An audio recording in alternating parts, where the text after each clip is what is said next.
भगवत गीता के दूसरे अध्याय में धृतराष्ट्र को संजय कह रहे हैं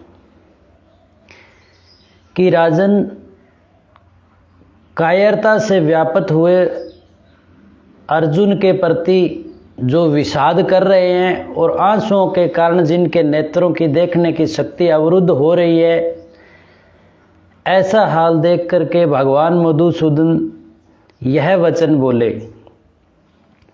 अब भगवान श्री कृष्ण अर्जुन को कहने लगे कि हे अर्जुन, इस विषम अवसर पर तुम्हें यह कायरता कहाँ से प्राप्त हुई है, जिसका कि श्रेष्ठ पुरुष सेवन नहीं करते, जो स्वर्ग को देने वाली नहीं है और कीर्ति करने वाली भी नहीं है। हे अर्जुन, इस नपुंसकता को मत प्राप्त हो, क्योंकि तुम्हारे में यह उचित नहीं है। हे परंतप, हृदय की इस तुच्छ दुर्बलता को त्याग करके युद्ध के लिए खड़े हो जाओ। ऐसा भगवान श्री कृष्ण ने कहा तो अर्जुन बोले कि हे मधुसूदन, मैं रणभूमि में भीष्म और द्रोणों के साथ बाणों से युद्ध कैसे करूं, क्योंकि ये दोनों पूजा के योग्य हैं।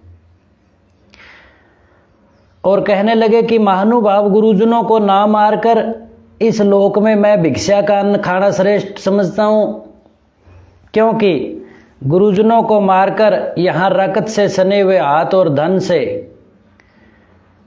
मैं कैसे भोगों को भोगूंगा। और कहने लगे कि हे भगवान, हम यह भी नहीं जानते कि हम लोग में दोनों में श्रेष्ठ कौन है, युद्ध में किसकी जीत होगी, हम जीतेंगे या वो जीतेंगे। अगर हम जीत भी गए तो जिनको मारकर हम जीना नहीं चाहते, वे ही धृतराष्ट्र के संबंधी हमारे सामने खड़े हैं। और कहने लगे कि अब धर्म के विषय में मैं मोहित अंतःकरण वाला आपसे पूछता हूं, जो निश्चित कल्याण करने वाली बात है वो कहिए। मैं आपका शिष्य हूं, मैं आपके शरणागत हूं, मुझे शिक्षा दीजिए।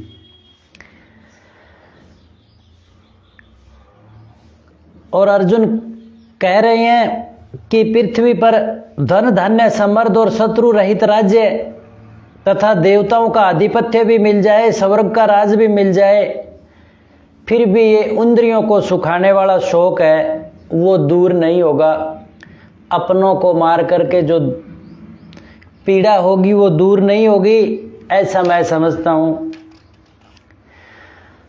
तो ये बात संजय धृतराष्ट्र को सुना रहे हैं। और संजय बोले कि हे धृतराष्ट्र, ऐसा कहकर के नींद को जीतने वाले अर्जुन अंतर्यामी भगवान गोविंद से मैं युद्ध नहीं करूंगा साफ साफ कहकर चुप हो गए और युद्ध करने से मना कर दिया।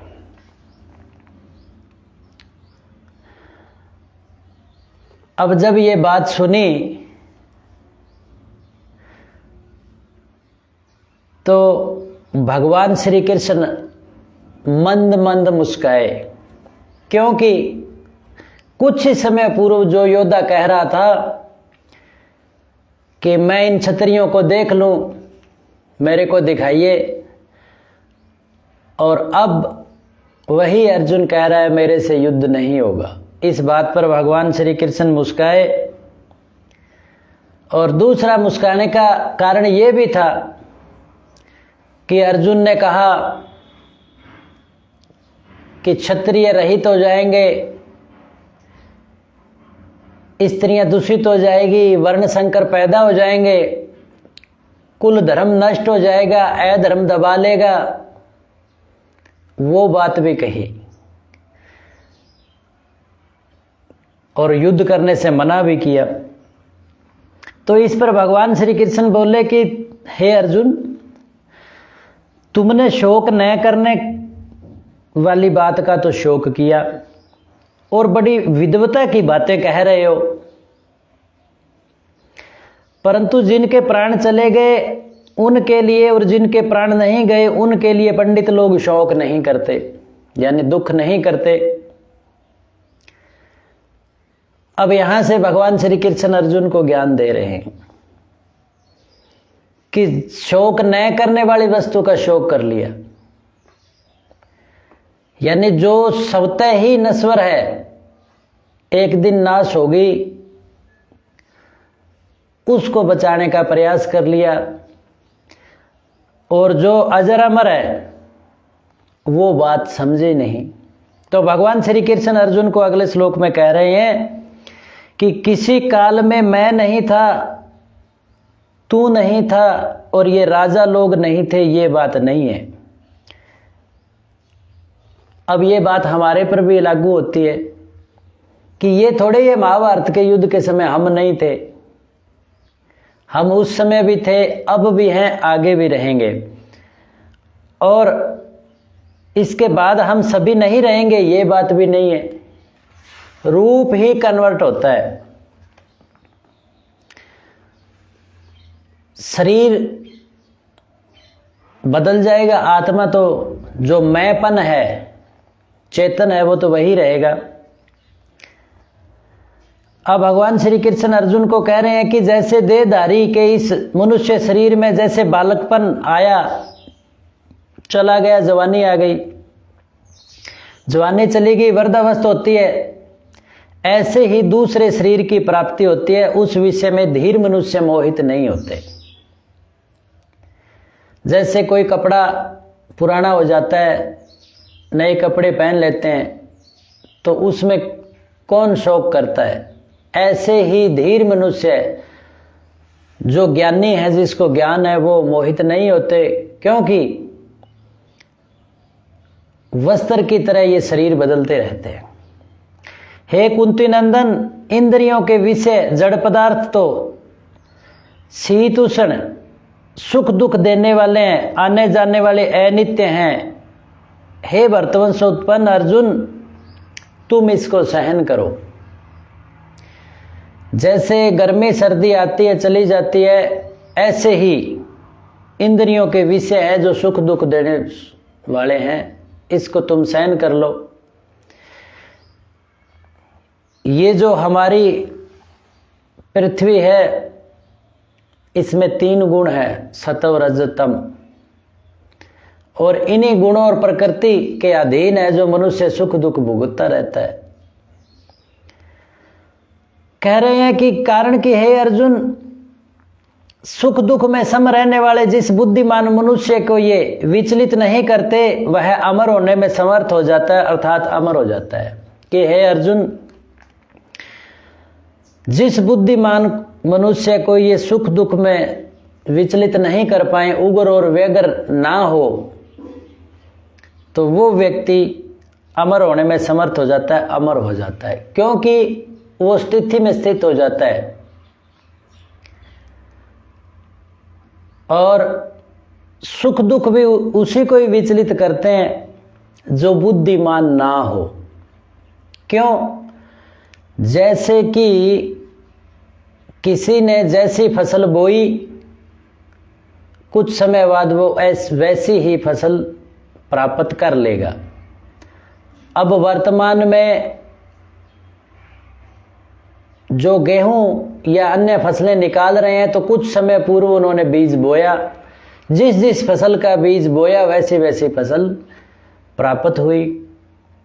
और 30 किलो बीज बोया गेहूं का, तो 30 मन गेहूं प्राप्त हो रही है। ऐसे ही अगर पूर्व जन्म में या पहले के समय में किसी ने किसी को सुख दिया, तो वो सुख को प्राप्त हो रहा है, और दुख दिया है तो दुख को प्राप्त हो रहा है। जैसे 30 किलो गेहूं बीज करके, दाने बीज करके 30 मन गेहूं प्राप्त कर रहे हैं, ऐसे ही वर्तमान में भी जो किसी को सुख या दुख दे रहे हैं, तो वो उससे सैकड़ों गुना बढ़ करके सुख और दुख दे रहे हैं तो दुख हासिल करेंगे। और जब ये जान जाता है न्याय चक्र परमात्मा का तो वो व्यक्ति बुद्धिमान होता है और फिर वो सुख दुख से विचलित नहीं होता। तो भगवान श्री कृष्ण कह रहे हैं कि वो अमर हो जाता है। आगे भगवान श्री कृष्ण अर्जुन को कह रहे हैं कि असत का तो भाव विद्यमान नहीं है और सत्य का अभाव नहीं होता। यानी जो असत है वो तो उसकी तो कोई सत्ता नहीं है। जैसे ये जो शरीर हैं इनकी कोई सत्ता नहीं है। ये बच्चे से जवान, जवान से बूढ़े होकर के नष्ट हो जाते हैं। आज तक इस मृत्यु लोक में कोई अजर अमर शरीर रहा ही नहीं। और जो सत्य है उसका अभाव नहीं होता। अब जैसे आत्मा है जो अजर है, अमर है, अविनाशी है, उसका कभी अविनाश नहीं होता। तत्वदर्शी महापुरुषों ने इन दोनों का ही तत्व देखा और अनुभव किया है। अब जो तत्वदर्शी हैं उन महापुरुषों ने इन दोनों तत्वों को देख लिया। किसको? सत्य को, असत्य को, जड़ को, चेतन को। अब इन्होंने देख लिया, जो जान गए वो भय रहित हो गए। जैसे अंधेरे के अंदर किसी ने रस्सी देखी और भयभीत हो गया कि सर्प है, और ज्ञान चक्षुओं से देख लिया, ज्ञान के प्रकाश में देख लिया कि वो रस्सी नहीं, वो रस्सी है, सर्प नहीं, तो वो भय रहित हो गया। ऐसे ही अर्जुन तुम भय रहित हो जाओ, इस सत्य को जानो। आगे कह रहे हैं कि अविनाशी तो उसको जान जिससे यह संपूर्ण संसार व्यापक है और इस अविनाशी का विनाश कोई नहीं कर सकता। अब कह रहे हैं कि उस अविनाशी को जानो जिससे ये सारा संसार व्यापक है। अब सारा संसार परमात्म तत्व, परमात्म से व्यापक है, परमात्मा से, ईश्वर से, और उसका कभी नाश नहीं होता। और अविनाशी जीवात्मा है, अजर है, अमर है, उसका भी नाश नहीं होता। और प्रकृति है, ये रूप बदलती है। मूल तत्व प्रकृति है, वो मूल वापस वैसे ही हो जाती है। तो ये तीनों तत्व अजर, अमर, अविनाशी और अनादि हैं, इनको जानो। अब भगवान कह रहे हैं कि अविनाशी जानने में नए आने वाले और नित्य रहने वाले इस शरीर के ये देह अंत वाले कहे गए हैं। इसलिए हे अर्जुन तुम युद्ध करो। भगवान श्री कृष्ण अर्जुन को कह रहे हैं कि अविनाशी जानने में नए आने वाले और नित्य रहने वाले इस शरीर के ये देह अंत वाले कहे हैं। इस शरीर के जो देह हैं वो अंत वाले हैं। यानी शरीर के अंदर जो शरीरी रह रहा है, जो इस शरीर को चला रहा है, जो आत्मा है, वो जिस देह को धारण करती है वो तो अंत वाले हैं। अंत होना ही है। अगर अर्जुन युद्ध ना करे, यानी जिन लोगों ने युद्ध नहीं किया, कायरता रूप किसी भी तरीके से बचने का प्रयास किया, तो बताओ कोई जी पाया? 1 अरब 96 करोड़ साल हमारी सृष्टि की उत्पत्ति का समय है। उतने में कितने मनवंतर, कितने सतयुग आए, कोई भी जीवित नहीं रहा। तो ये तो अंत वाले हैं दे। तो हे अर्जुन तुम युद्ध करो। अब कोई भी व्यक्ति कहीं अत्याचार, अन्याय हो रहा है और वो ये सोचता है कि मैं न्याय के लिए है तो न्याय के लिए लड़ना जरूरी, परंतु मैं मारा जाऊंगा, और फिर वो युद्ध ना करे, तो क्या वो मारा नहीं जाएगा? अर्थात मरना तो उसको फिर भी पड़ेगा, शरीर तो फिर भी छूटेगा, परंतु धर्म के लिए अगर हम कार्यरत होंगे तो हमारी सदगति होगी। इसीलिए भगवान श्री कृष्ण अर्जुन को कह रहे हैं कि तुम युद्ध करो। जो मनुष्य इस अविनाशी शरीर को मारने वाला मानता है और जो मनुष्य इसको मरा मानता है, वो दोनों ही इसको नहीं जानते। अब कह रहे हैं कि जो व्यक्ति, जो मनुष्य ये मानता है कि मैं मारा जाऊंगा, वो मारा गया, उसने मार दिया, ऐसा जो मरना मारने वाला कहता है, वे दोनों ही इसको नहीं जानते। क्योंकि यह न मारता है न मारा जाता है। अब शरीरी है जो ना तो किसी को मारता है और ना ही मारा जाता है।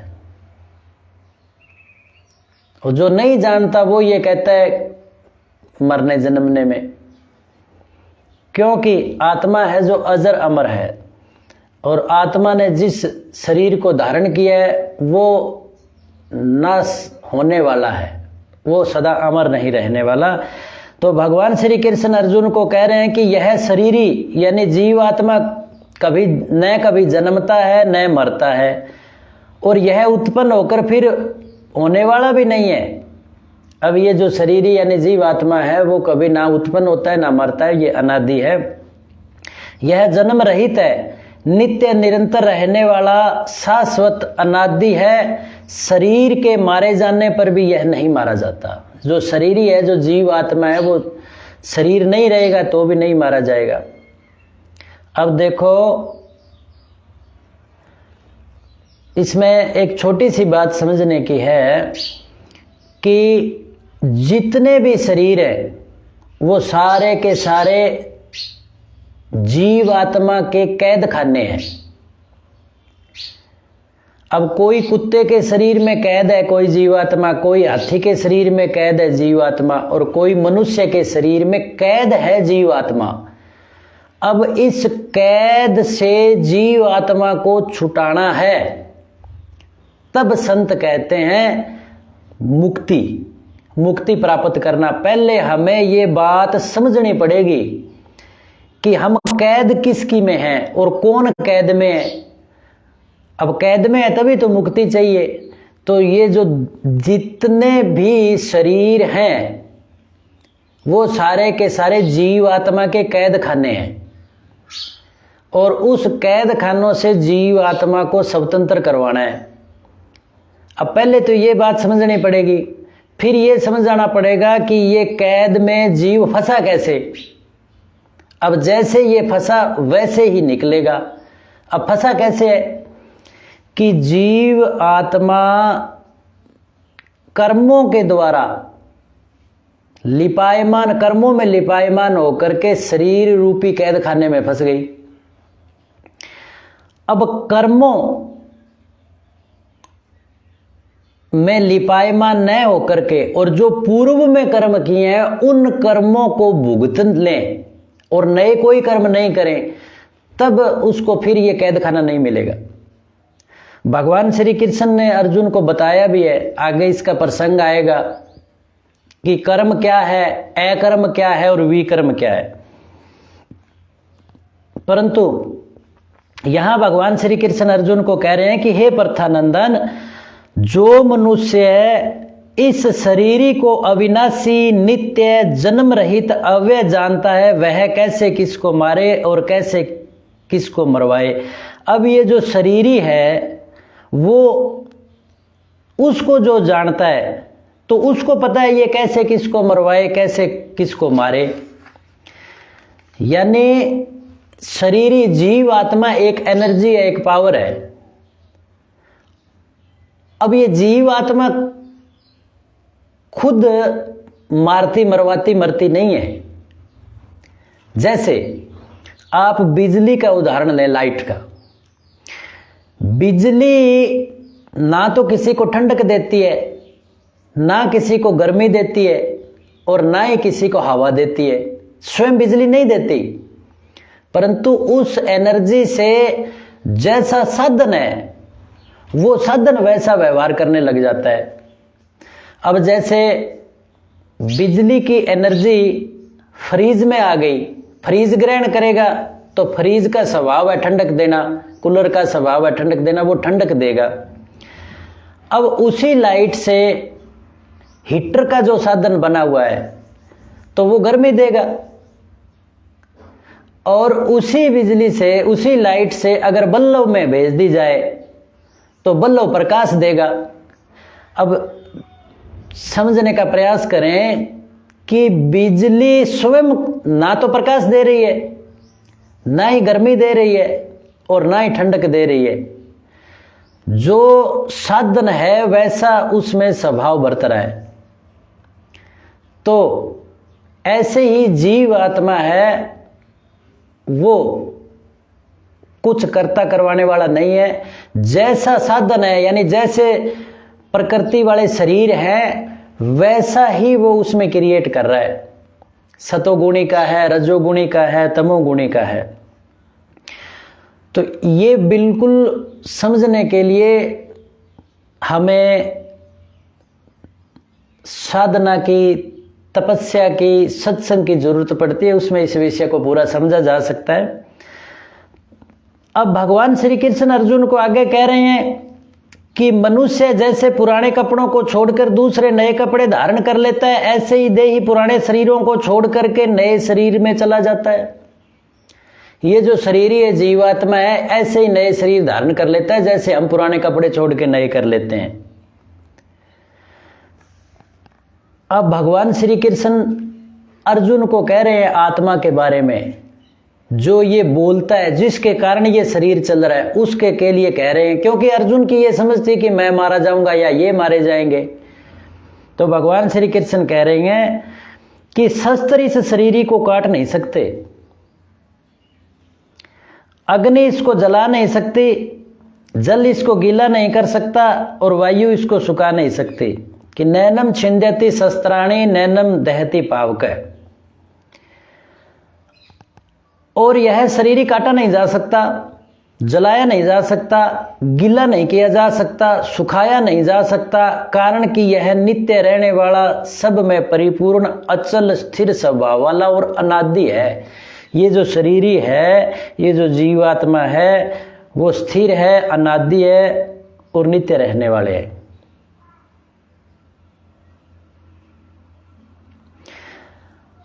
अब इसको तो कोई सुख दुख है नहीं।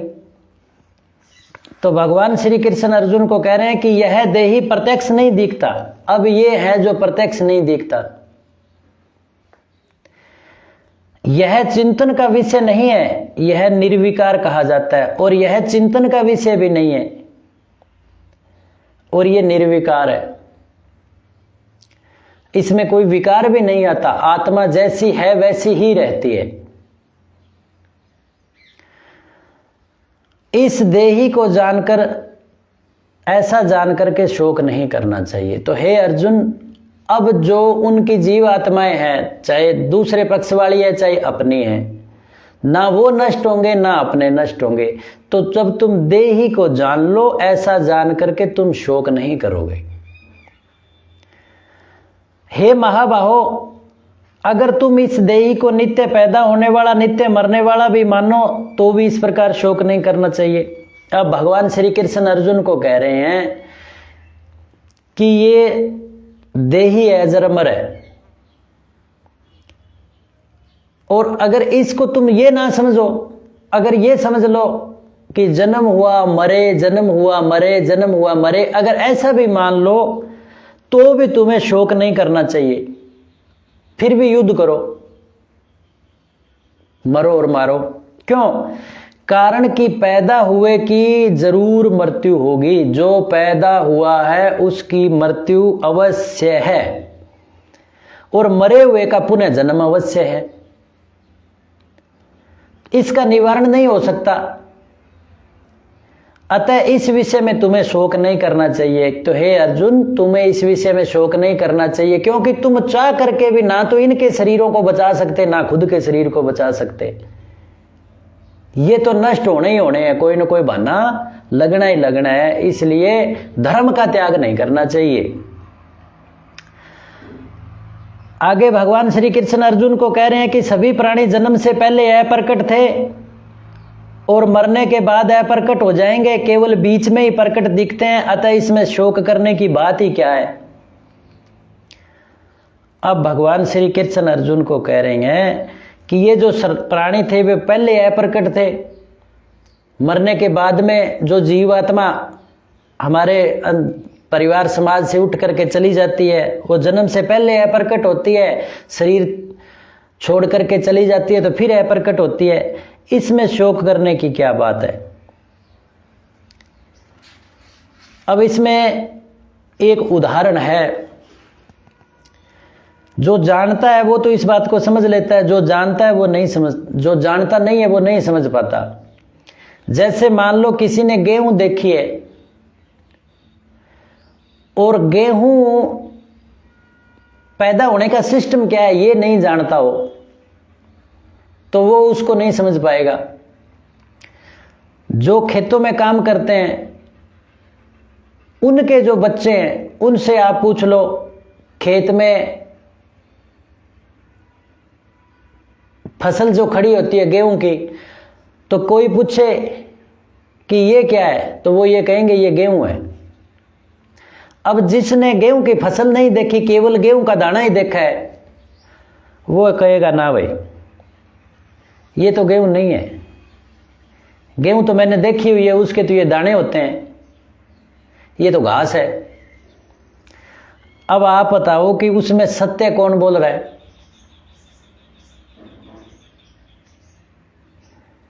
जो कह रहा है घास है वो सत्य है या जो कह रहा है गेहूं है वो सत्य है? अब ये अपने अपने ज्ञान के स्तर का अंतर है। जिसको इस पूरे सिस्टम का पता है कि गेहूं के दाने बोए, अब ये फसल घास की तरह दिखाई दे रही है और 4 महीने बाद 3 महीने बाद ये वापस इसमें दाने आएंगे और दाने हम निकाल लेंगे। तो जो पहले भी गेहूं थे और बाद में तैयार होगी तब भी गेहूं ही है, तो बीच में इसका कोई वैल्यू नहीं है, वो गेहूं ही है। उसी प्रकार भगवान श्री कृष्ण अर्जुन को समझा रहे हैं कि पहले भी ये प्राणी अप्रकट थे और बाद में भी अप्रकट ही रहेंगे, क्योंकि जीव पहले भी आत्मा थी और मरने के बाद में एक आत्मा रह जाएगी, बीच में इसने शरीर धारण किया है, तो इसमें भी शोक करने की बात नहीं है।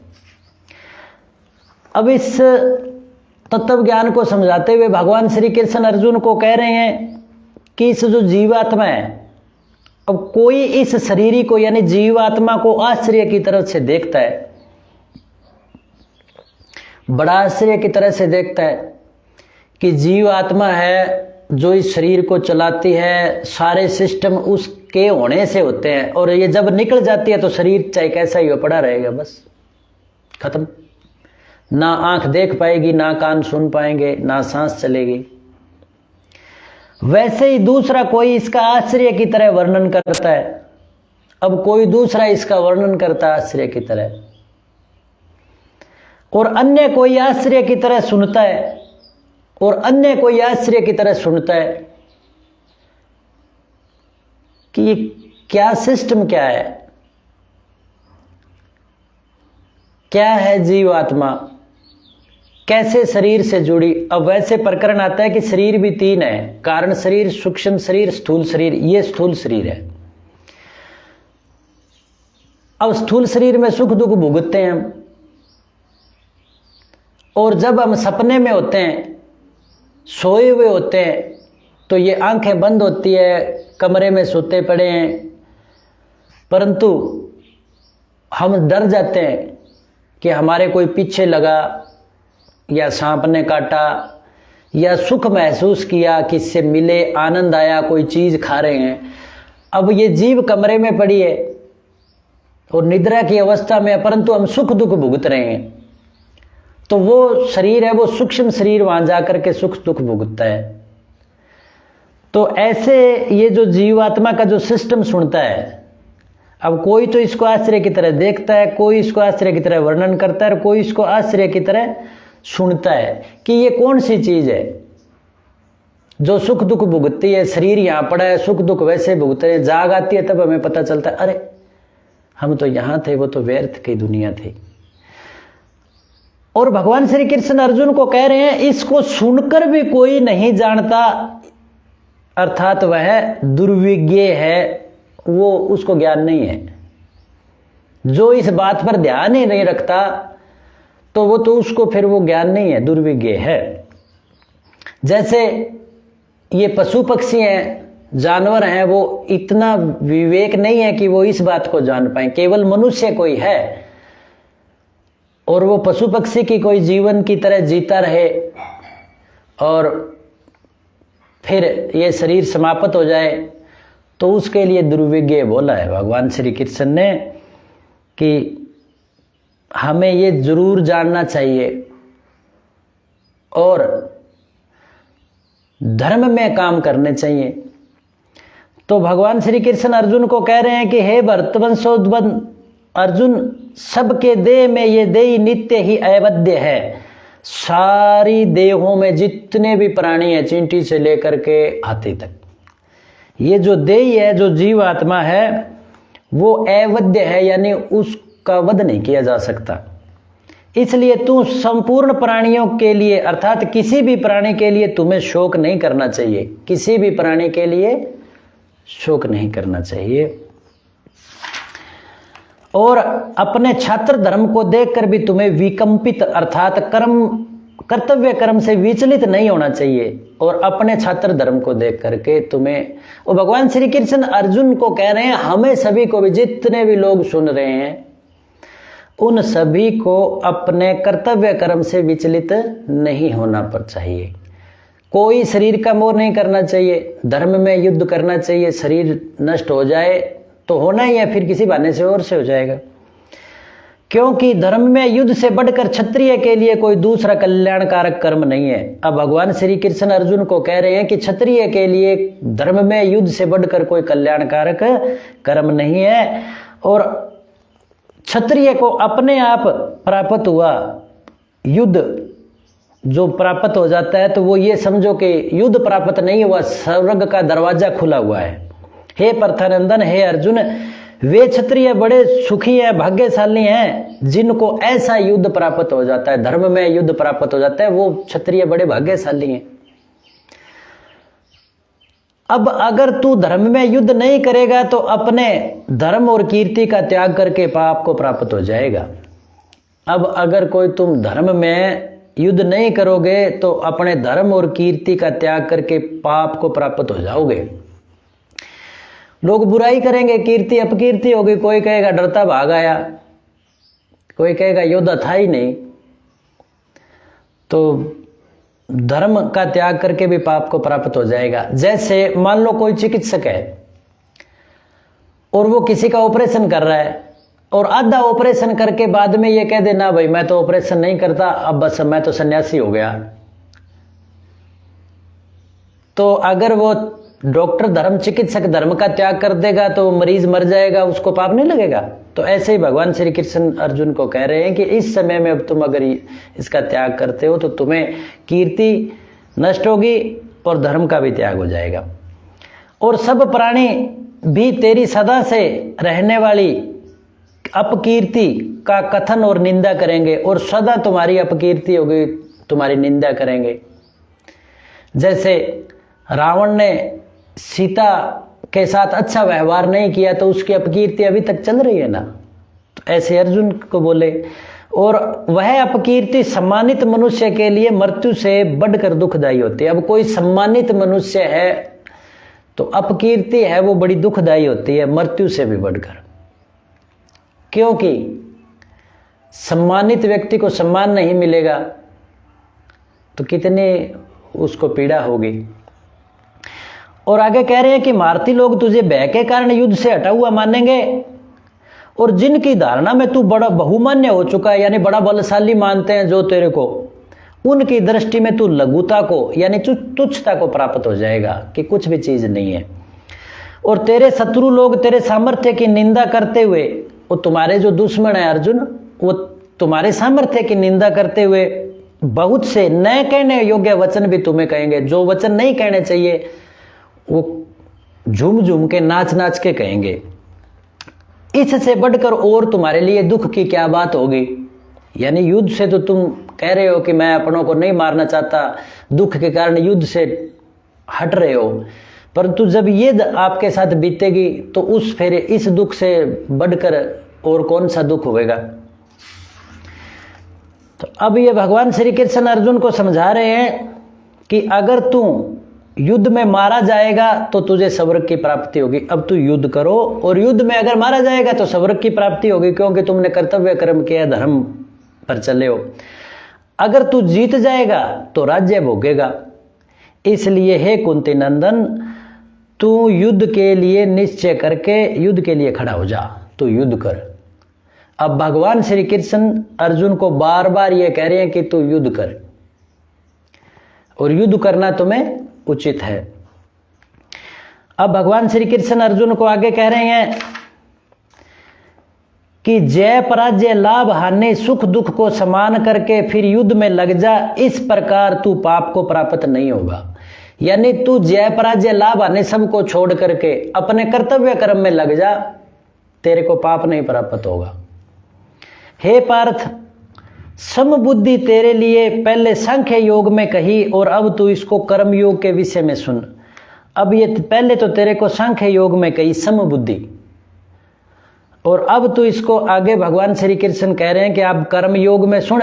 जिस समबुद्धि से युक्त हुआ तू कर्म बंधन का त्याग कर देगा, यानी कर्मों के बंधन को त्याग कर देगा, यानी मुक्त हो जाएगा।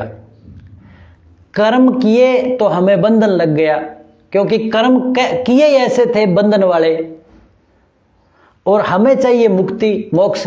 तो भगवान श्री कृष्ण अर्जुन को कह रहे हैं कि अब तू कर्म योग के विषय में सुन, जिससे तुम्हारी समबुद्धि हो जाएगी, और ऐसे जब तू कर्म करेगा तो कर्म बंधन का त्याग कर देगा। बंधन वाले कर्म नहीं होंगे, कर्म तो करेगा परंतु मन से उनका त्याग हो जाएगा, बुद्धि से त्याग हो जाएगा, लिपायमान नहीं होगा। और भगवान श्री कृष्ण अर्जुन को कह रहे हैं कि मनुष्य लोक में इस समबुद्धि रूप धर्म के आरंभ का नाश नहीं होता, इसका उल्टा फल भी नहीं होता, और थोड़ा सा भी अनुष्ठान महान भय से रक्षा कर देता है। अब ये समबुद्धि रूप धर्म का जो काम है, समबुद्धि हो जाना, दृष्टि सम हो जाना, उसकी थर्ड आइज ओपन होती है। महर्षि वेदव्यास जी ने संजय को दिव्य दृष्टि दी, यानी तीसरा नेत्र उसका चलायमान किया। तो संजय का मतलब होता है जो समबुद्धि हो गया हो, जिसकी जानकारी में सभी समान हो। तो ऐसे कह रहे हैं कि समबुद्धि रूप है, जो इसका अनुष्ठान थोड़ा भी कर लेगा तो महान भय से रक्षा हो जाएगी। अब भगवान श्री कृष्ण अर्जुन को कह रहे हैं कि हे कुरुनंदन, इस समबुद्धि की प्राप्ति के विषय में निश्चय वाली बुद्धि एक होती है। अब समबुद्धि को प्राप्त हो जा। जिसका एक निश्चय नहीं है, ऐसे मनुष्यों की बुद्धियां अनंत और बहुत शाखाओं वाली है। अब एक तो एक ही बुद्धि होती है। एक बुद्धि कौन सी है?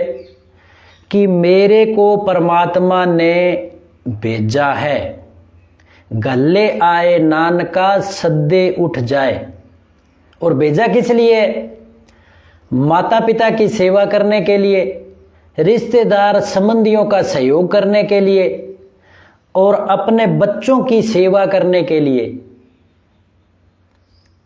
जैसे कोई धनवान व्यक्ति अपने बच्चों की सेवा करने के लिए नौकर रख देता है, तो ऐसे ही मैं नौकर हूं सेवा करने के लिए। भगवान ने भेजा है, मैं भगवान का भेजा हुआ नौकर हूं। माता पिता की सेवा करने के लिए भेजा है, सेवा करनी है, कर्तव्य है। बच्चों पर भी एहसान नहीं करना है, क्योंकि जो बच्चे हैं उनकी सेवा करने के लिए भगवान ने मेरी ड्यूटी लगा दी, जितनों की सेवा करवानी है। तो हमें किसी में को भी एहसान नहीं करना चाहिए, मैं तेरा पालन पोषण कर रहा हूं, मैं तेरे को पढ़ा रहा हूं, ऐसा नहीं। भगवान ने ड्यूटी लगाई है, सेवा करनी है। और जो भी रिश्तेदार मित्र हैं, उन सभी का सहयोग करने के लिए भगवान ने भेजा है, उनका सहयोग करूंगा। ये जो बुद्धि है, ये एक निश्चय वाली बुद्धि है। भगवान श्री कृष्ण अर्जुन को कह रहे हैं कि हे प्रथानंदन, जो कामनाओं में तन्मय हो रहे हैं, स्वर्ग को ही श्रेष्ठ मानने वाले हैं, वेद में कहे हुए साकाम कर्मों में प्रीति रखने वाले हैं, भोगों के सिवाय और कुछ नहीं है, यानी ये जो भोग भोग रहे हैं इसके अलावा कुछ नहीं है, ऐसा कहने वाले हैं वे अविवेकी मनुष्य इस प्रकार कि जैसे पुष्पित यानी दिखाऊ वाणी को कहा करते हैं। जो दिखाऊ वाणी को कहते हैं कि यही स्वर्ग है, यही नरक है, ये सब कुछ है, और हम ऐसे वेदों में लिखा है, ऐसे यज्ञ करेंगे, ऐसे करेंगे, स्वर्ग की प्राप्ति हो जाएगी, और जो कि जन्म रूपी कर्म फल का फल देने वाली है, यानी वो बुद्धि है, वो बुद्धि जो ऐसा मानती है कि यहीं कुछ है, ऐसा कर्म करेंगे स्वर्ग मिल जाएगा, स्वर्ग में सुख है, वो बुद्धि है, वो कर्म फल को देने वाली है और भोग और ऐश्वर्य की प्राप्ति के लिए बहुत सी क्रियाओं का वर्णन करने वाली है। वो क्रियाओं का वर्णन करने वाली क्रियात्मक बुद्धि है। उस पुष्पित वाणी से जिसका अंतःकरण हर लिया गया है, अब उस वाणी से अंतःकरण हरा गया। अब कोई तो ये कह दे कि नहीं भाई परमात्मा देख रहा है, उस वाणी से अंतःकरण हरण नहीं होता। अंतःकरण में सत्यता का आभास होता है कि ईश्वर देखने वाला है। और ऐसी वाणी हो कि नहीं, कलयुग के अंदर तो पाप करता है, वो ही ऐश करता है, तो ऐसी जो वाणी है उससे अंतःकरण हर लिया गया और भोगों की तरफ खींच गया। और जो भोग और ऐश्वर्य में अत्यंत आसक्त हैं, उन मनुष्यों की परमात्मा में निश्चय वाली एक बुद्धि नहीं होती। ऐसे मनुष्यों की परमात्मा में निश्चय वाली एक बुद्धि नहीं होती। आगे कह रहे हैं कि वेद तीनों गुणों के कार्य का वर्णन करने वाले हैं। वेदों में इस प्रकृति के अंदर 3 गुण हैं, सात्विक, राजसिक, तामसिक। वो तीनों गुणों का वर्णन करने वाली है।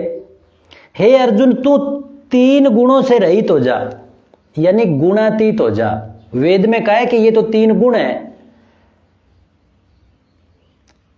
और पूरा सिस्टम समझाए, तो उस सिस्टम को समझ करके गुणों से दूर हो जा और राग द्वेष इन द्वंद्वों से रहित हो जा। नित्य निरंतर नित्य वस्तु यानी परमात्मा में स्थित हो जा।